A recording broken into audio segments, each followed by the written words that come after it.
الحمد لله رب العالمين والصلاة والسلام على رسوله الكريم وعلى آله وصحبه أجمعين وبعد.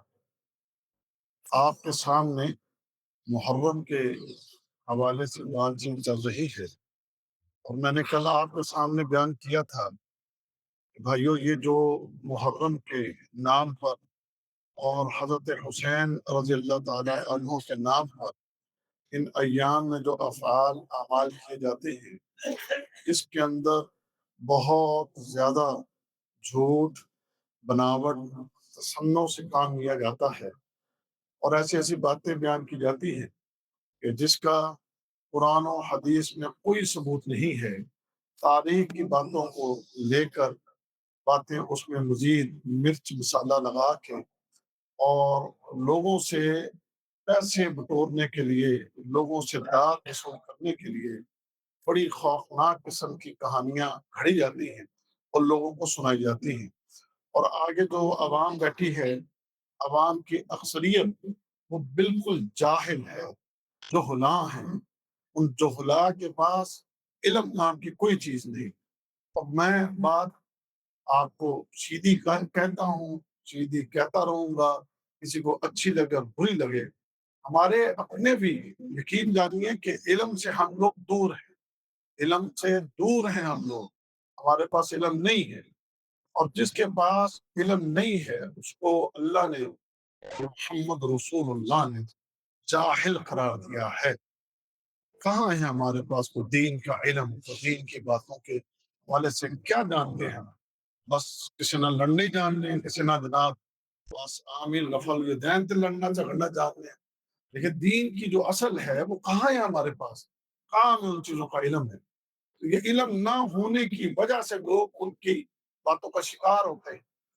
اب میں نے ایک دو باتیں مثال کے طور پر کل پیش کی، ایک دو چیزیں میں اور آپ کے سامنے عرض کرتا ہوں، تاکہ میں آپ کو بتاؤں گا انشاءاللہ اگلے درسوں میں کہ مسلمانوں نے کتنی قربانیاں دی ہیں اس اسلام کو کھڑا کرنے کے لیے۔ ساری قربانیاں فراموش کر دیں گے، ایسے میں نے کل تذکرہ کیا جنگ یمامہ کا، اس کو بھی میں بیان کروں گا آپ کے سامنے۔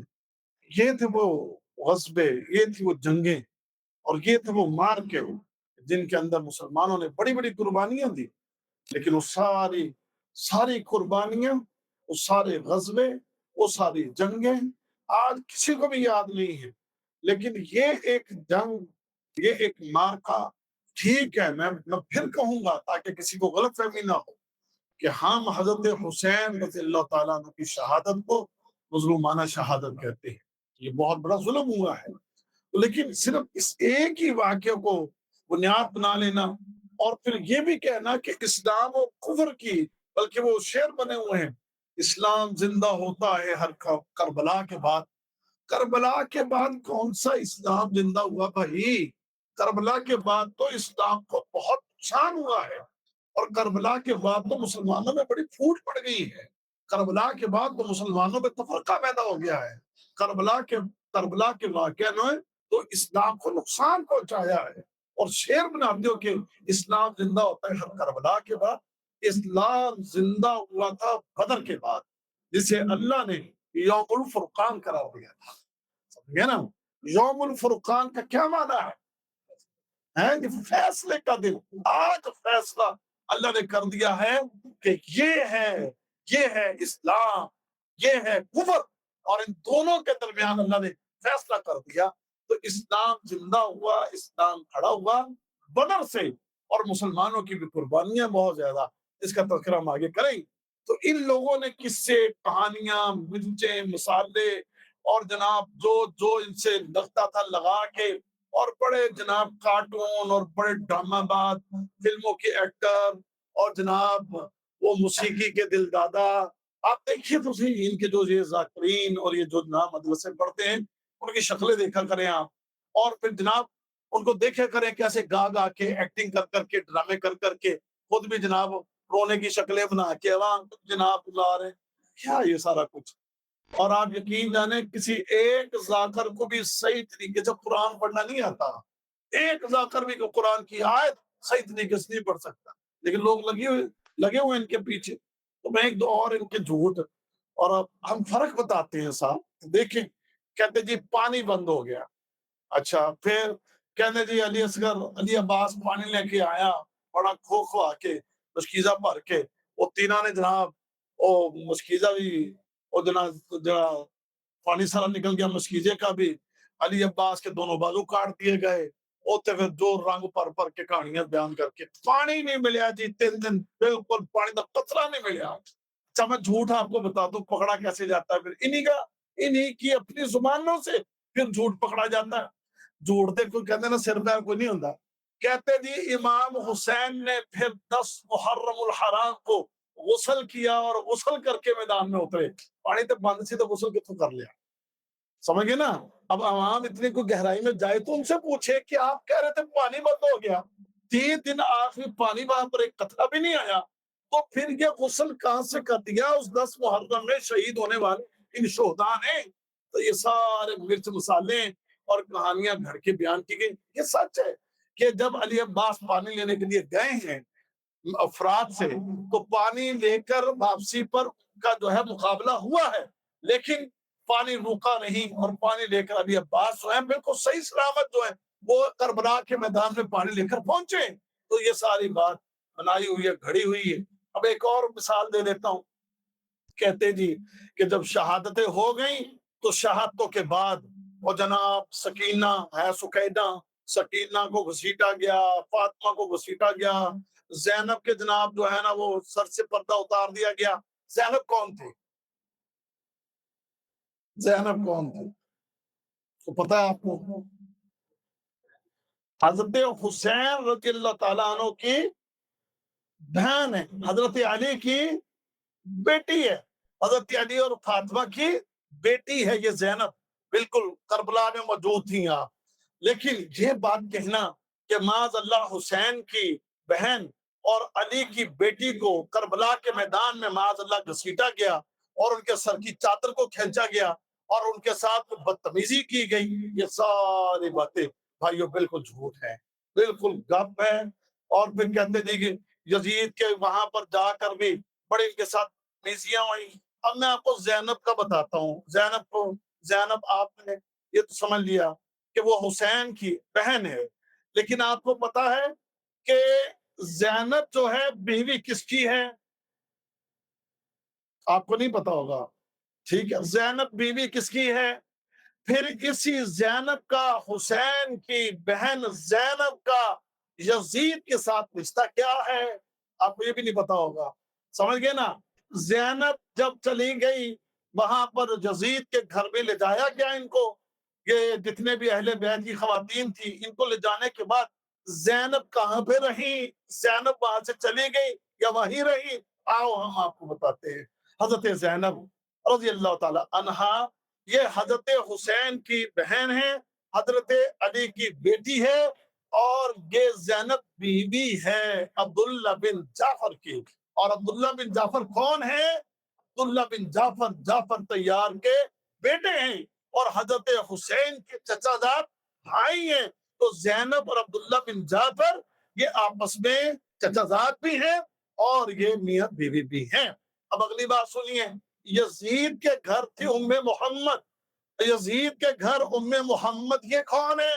یہ ام محمد جو ہے عبداللہ بن جعفر کی بیٹی ہے، اور یہ زینب میں سے نہیں، یہ کسی دوسری بیوی میں سے ہیں، لہذا زینب جو ہے وہ یزید کے گھر میں آئی تو یزید جو ہے ان کا داماد لگتا ہے، سمجھ گئے؟ زینب کا داماد ہے یہ یزید کی، آپس میں رشتہ داریاں ہیں، قربتیں ہیں، لیکن ہم یہاں پر لوگوں کو کہانیاں اس سے سنا سنا کے لڑا رہے ہیں، جھگڑے ڈال رہے ہیں، نفرتیں لوگوں کے درمیان پیدا کر رہے ہیں۔ تو زینب کے خاوند عبداللہ بن جعفر کی بیٹی ام محمد جو ہے وہ یزید کی بیوی ہے۔ تو زینب جو ہے اللہ کی قسم اس احترام کے ساتھ وقار کے ساتھ یزید کے گھر میں رہی کہ جتنی بھی اہل بیت کی خواتین تھی واپس مدینے چلی گئی تھی، لیکن زینب یزید کے گھر سے نہیں گئی تھی۔ اور میں آپ لوگ کہتا ہوں بتاتا ہوں حق بات اللہ کی قسم، کوئی اس کے اوپر ڈرامے بازی کرنی ہمیں تو آتی نہیں ہے، آج بھی اگر زینب کا مقبرہ کہیں پر ہے تو دمشق میں ہے، اور جو یہ تھے نا حضرت امیر معاویہ رضی اللہ تعالیٰ عنہ کے خاندان کا جو وہاں قبرستان، اسی قبرستان کے اندر حضرت زینب دفن، سمجھ گئے نا؟ وہ تو گئی نہیں، یزید کے گھر ہی رہی ہیں، پھر اس کے بعد کیا ڈرامے بنا بنا کے لوگوں کو بیوقوف بنا کے اور احمق بنا کے لوگوں کو گمراہ کرتے ہیں آپ لوگ۔ اور پھر ایک بڑی ایک عجیب سی بات ہے، یہ باتیں سچی جب ان کو سناؤ نا تو ان کے جو لوگ ہیں بڑے تیش میں آ جاتے ہیں، یہ نہیں کہ بھئی آپ حق کو سمجھنے کی کوشش کریں، حقیقت کو جاننے کی کوشش کریں، حق کو جاننے کی بجائے اور سمجھنے کی بجائے آپ سے الجھ پڑیں گے۔ ہم کہتے ہیں آؤ دمشق کے اندر آپ بھی جا کر سرچ کر لو، آج بھی تمہیں یہ چیز ملے گی کہ زینب جو حسین کی بہن ہے، زینب بنت علی، ان کا کہاں پر ہے قبر و مقبرہ، کہاں پر ہے ان کی قبر؟ جاؤ دیکھ لو، وہ دمشق کے اندر ہیں۔ اور کہاں پر ہیں؟ بنو امیہ کا جو قبرستان ہے، بنو امیہ کے قبرستان میں زینب دفن ہے، وہ فوت ہوئی ہے یزید کے گھر میں فوت ہوئی ہیں، کیونکہ یزید ان کی جو ہے وہ یعنی ستیلی بیٹی جو ہے وہ اس کا خاوند ہے، وہ داماد لگتا ہے۔ تو پھر کیا کہانیاں کسے سنا کے لوگوں کو گمراہ کر رہے ہو اللہ؟ پھر ہوتا کیا ہے، وہ ہمارے ساتھ ہم ایسی کوئی باتیں لوگوں کو سنائیں، ان لوگوں کو خاص کر یہ جب سن لیں تو پھر بڑے جھگڑے پر اتر آتے، بلکہ علماء کو قتل کر دیا جاتا ہے اس بات پر، بجائے سمجھنے کے اور بجائے حق کو قبول کرنے کے اور بجائے اس حقیقت کو تسلیم کرنے کے علماء سے الٹ پڑیں گے۔ اور ہمارے کتنے علماء اسی لیے قتل ہوئے ہیں کیونکہ وہ ایسی حق باتیں انہوں نے بیان کی ہے۔ ابراہیم سلفی رحمہ اللہ جو یہاں پر تھے، کنہوں نے مارا تھا ان کو؟ کنہوں نے ان پہ شہید کیا تھا؟ تو پوچھتے ہیں آپ، یہ بیٹھے ہیں جو جانتے ہوں گے کھو دیا ابراہیم سلفی رحمہ اللہ، کنہوں نے مارا تھا ان کو؟ سمجھ گئے نا؟ انہوں نے علامہ شہید کو کس نے مارا تھا؟ کس نے ان کو شہید کیا؟ کیونکہ وہ بندہ حق کھول کھول کے بیان کرتا تھا اور بتاتا تھا، ان کی اصلی شکلیں کھول کھول کے لوگوں کے سامنے رکھتا تھا۔ علامہ کو شہید کیا کس نے کیا؟ سمجھے نا؟ اور اسی طرح ہمارے جناب اسلام آباد میں بہت بڑے عالم دین تھے، ان کو جو شہید کیا گیا، کیوں کیا گیا؟ اسی وجہ سے کہ وہ یہ حق باتیں لوگوں کے سامنے کھول کے بیان کرتے تھے۔ اور اب حقیقت بات ہے، یہ بات کرتے ہوئے لوگ ڈرتے، لیکن اللہ کے فضل سے ہمیں تو بھائی کوئی ڈر نہیں، ہم تو اپنی موت کے متلاشی ہیں اللہ کے فضل سے، ہمیں کسی کا کوئی ڈر خوف نہیں، نہ اپن کسی چودھری کا ڈر ہے، نہ کسی بڈیرے کا ڈر ہے، نہ کسی مالدہ کا ڈر ہے، نہ کسی وزیر کا ڈر ہے، کی کر لے گا سیدھا پید مارے گا، اللہ کو امید ہے جنت چ جاواں گے انشاءاللہ۔ اے دنیا دی تنگیاں تو نکل کے انشاءاللہ جنت جاواں گے، سانو نہ کسی چودھری کا ڈر، نہ کسی وڈیرے کا ڈر، نہ وزیر کا ڈر، نہ کسی بڑے کا ڈر، نہ کسی شیعہ کا ڈر، اللہ جو مرضی کہتے ہیں ہم اللہ کے فضل سے حق سناتے رہیں گے، حق بیان کرتے رہیں گے، اور اللہ کی راہ میں شہید ہونے کے لیے تیاری کرتے رہیں گے۔ اللہ تعالیٰ سمجھ عطا فرمائے، اللہ اصلاح فرمائے، اللہ درست راستے پر چلنے کی توفیق عطا فرمائے، اور اللہ تعالیٰ ہمیں صحابہ کا دفاع کرنے والا بنائے۔ انشاءاللہ ہم نے صحابہ کا دفاع کرنا ہے اور حق بیان کرنا ہے، اور اس کے لیے ہماری جانیں حاضر ہے۔ اللہ عمل کی توفیق دے، وآخر دعوانا الحمدللہ رب العالمین۔